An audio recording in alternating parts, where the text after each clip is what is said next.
हिजाज की आंधी क़िस्त नंबर 2 मैंने जो जासूसी कराई है वो ये है कि उनका पहला खलीफा अबू बकर खालिद बिन वलीद को दिमश्क की तरफ रवाना कर रहा। हे खालिद बिन वलीद की बात करते हो? अबू सालमा ने कहा, दुआ करो कि अबू बकर की बाद खिलाफत उमर बिन खिताब को मिल जाए। उनकी आपस में इतनी ज्यादा इख्तिलाफात हैं कि खालिद बिन वलीद इब्ने खिताब के हाथों गुमनामी में चला जाएगा और मैं नहीं मानता। इसहाक ने कहा, मैं उस वक्त मदीना में था जब उमर के उकसाने पर अबू बकर ने खालिद बिन वलीद को बताह से बुलाया था क्योंकि उसने इर्तिदाद की एक कायद मालिक बिन नवीरा को कत्ल करके उसकी इंतहाई खूबसूरत बीवी के साथ शादी कर ली थी। खालिद बिन वलीद जब मदीना पहुंचा तो सीधा मस्जिद में गया। उमर वहीं था। इब्ने वलीद को देखते ही उमर उस पर बरस पड़ा और इस कदर लान तान की कि जो बेटा बाप की भी बर्दाश्त न कर सके।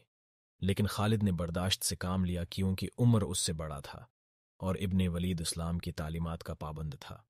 उसने अपनी भी इज्जती बर्दाश्त कर ली लेकिन उमर की इज्जत रख ली।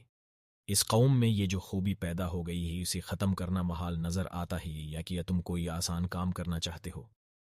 अबू सलमा ने कहा, इसी महाल को हमने आसान करना है। बातें बहुत हो चुकी हैं, बहुत दिनों से हम बातें ही किए जा रही हैं। ये हकीकत अपने सीने पर लिख लो कि इस्लाम की बीख कने कोई आसान काम नहीं। ये काम हम मैदान जंग में नहीं कर सकते, न फौजें इस्लाम के खिलाफ कोई कामयाबी हासिल कर सकती हैं। मैं कह रहा था कि किसी कौम को तबाह करना हो तो उसकी क़ियादत को बद किरदार और बद दियानत बना दो। हाँ, लेकिन कैसे? इसहाक ने कहा, मेरा नज़रिया भी यही है कि उन बातों की बजाय कोई अमल किया जाए। किरदार में बदी खूबसूरत औरत से पैदा होती है या शराब से? इब्न दाऊद ने कहा, मुसलमान शराब नहीं पीती। क्या तुमने नहीं देखा था कि एक रोज़ उनके रसूल ने ऐलान किया कि आज से शराब हराम है, तो पानी की तरह शराब पीने वाली अहल इस्लाम ने इसी वक्त शराब की मटकी और शराब की सराहियाँ बाहर गलियों में अंडील दी थीं। वो प्याली तोड़ दिए थे जिसमें वो शराब पीती थी। हम तो यहूदी हैं, शराब नहीं पीती। इन नसराने भाइयों से पूछो जो शराब की रस्सियाँ हैं, इन्हें कहो कि शराब की ये सराहे और अपने सामने रखे हुए जाम उठाकर बाहर फेंक दें तो ये हिंस कर टाल देंगे, या ये कह देंगे कि 1-2 दिनों बाद हम शराब से तौबा कर लेंगे। ये तौबा नहीं करेंगे। लेकिन मुसलमानों ने आने वाहिद में तौबा करके दिखा दी और शराब को उम्मुल खबाइस करार दे दिया। अबू सलमा इस तरह हिंसा जैसे उसके सामने बैठे हुए ये आदमी कम अक्ल और तिफलान मकतब हों। मुसलमानों ने शराब छोड़ दी है। अबू सलमा ने कहा, औरत का नशा बरकरार रखा है। एक एक आदमी खुसूसन सरदारों ने कई कई बीवियां रखी हुई हैं और वो खूबसूरत और जवान लड़कियों की तलाश में रहते हैं। ये ना भूलो कि खूबसूरत और जवान लड़की एक ऐसी ताकत है जिसने बड़ी बड़ी जाबिर और जंगजू बादशाहों की ताज अपनी कदमों में रख ली हैं।